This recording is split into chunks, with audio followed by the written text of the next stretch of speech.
রোহিঙ্গা সংকট এটা মিয়ানমারের অভ্যন্তরীণ সংকট একদিকে, আর একদিকে হলো বাংলাদেশ সরকার এটাকে দেখছেন মানবিক দৃষ্টিকোণ থেকে।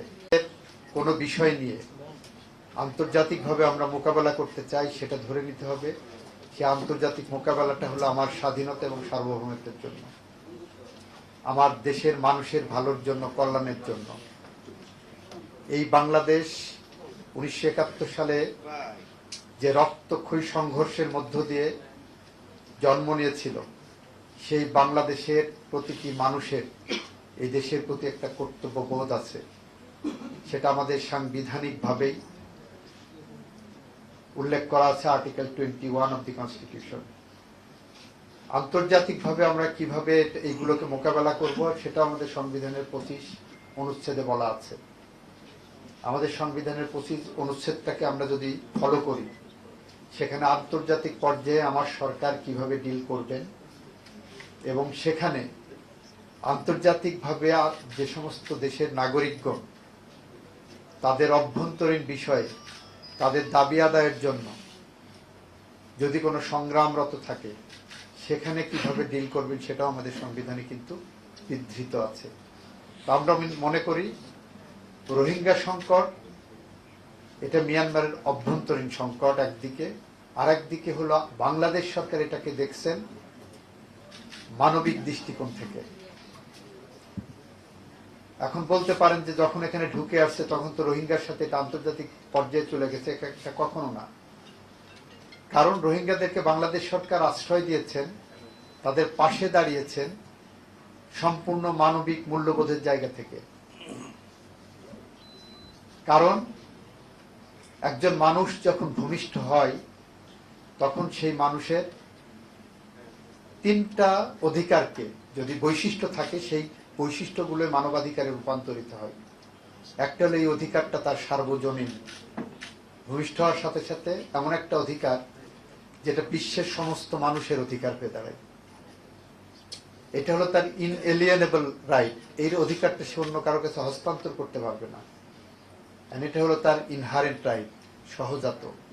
মানুষ হিসেবে জন্ম নেওয়ার সাথে সাথে তার কিছু অধিকার থাকে, তার জীবন ধারণের অধিকার, তার খাদ্যের অধিকার, তার ন্যূনতম কিছু অধিকার থাকে। যখন এই রোহিঙ্গারা তার নিজ দেশে জেনোসাইডের শিকার হচ্ছে, তখন তারা জীবনের ঝুঁকি নিয়েই বাংলাদেশের বর্ডার ক্রস করে যখন আসে, তাদেরকে তখন বাংলাদেশের জনগণ যখন আশ্রয় দেওয়ার জন্য ইতিবাচক ইঙ্গিত দেয়, পাবলিক ওপিনিয়ন যখন আমরা মিডিয়াতে দেখি, তখন মানবিক দৃষ্টিকোণ থেকে আমরা তাদের পাশে দাঁড়িয়েছি। ফলে এইটা কখনোই আন্তর্জাতিক কোনো ইস্যু আমাদের সাথে মিয়ানমারের না, এই ইস্যুটা হলো মানবাধিকারের ইস্যু, হিউম্যান রাইটস দৃষ্টিকোণ থেকে আমরা দেখি। সুতরাং মানবিক মূল্যবোধের জায়গা থেকে বাংলাদেশ মানুষের পাশে দাঁড়িয়েছে, সেটা আমাদের সাংবিধানিকভাবে দাঁড়ানোর একটা নৈতিক দায়িত্ব রয়েছে আর্টিকেল 25 অনুসারে। তো সেখান থেকে আমরা বলছি, আমরা রোহিঙ্গা ইস্যুটাকে ন্যাশনাল ইউনিটের জায়গায় যদি আমরা নিতে পারি, তার অন্যতম একটা ফলপ্রসূ আমরা পদক্ষেপ হিসাবে চিন্তা করতে পারি। আমরা সেই চিন্তার থেকে দেখেন, আমাদের মাননীয় প্রধানমন্ত্রী দায়িত্ব গ্রহণের পরেই এই বিষয়টাকে নিয়ে একটি জাতীয় কমিটি গঠন করেছেন, কিভাবে অ্যাড্রেস করা যায়।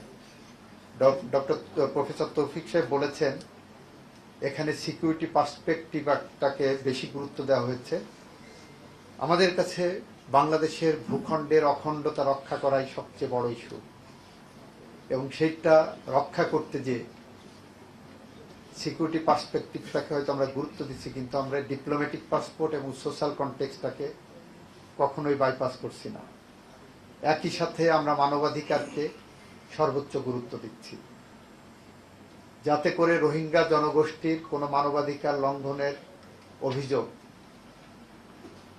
কোনোভাবেই না আসে। অ্যাট দি সেম টাইম ওখানকার ক্রমবর্ধমান ফৌজদারি প্রবণতা, অপরাধের প্রবণতা, সেটাকে আমাদের অ্যাড্রেস করতে হচ্ছে। সব দিক বিবেচনা করেই আমরা বিশ্বাস রাখি আমাদের মাননীয় প্রধানমন্ত্রী যে উদ্যোগ নিয়েছেন সেই উদ্যোগের পিছনে আপনারা আপনাদের জায়গা থেকে সোশ্যাল প্রেশার গ্রুপ হিসাবে কিংবা আমাদের ওয়াচডগ হিসাবে আপনারা ভূমিকা রাখবেন যাতে জাতীয় কনসেনসাস তৈরি হয়।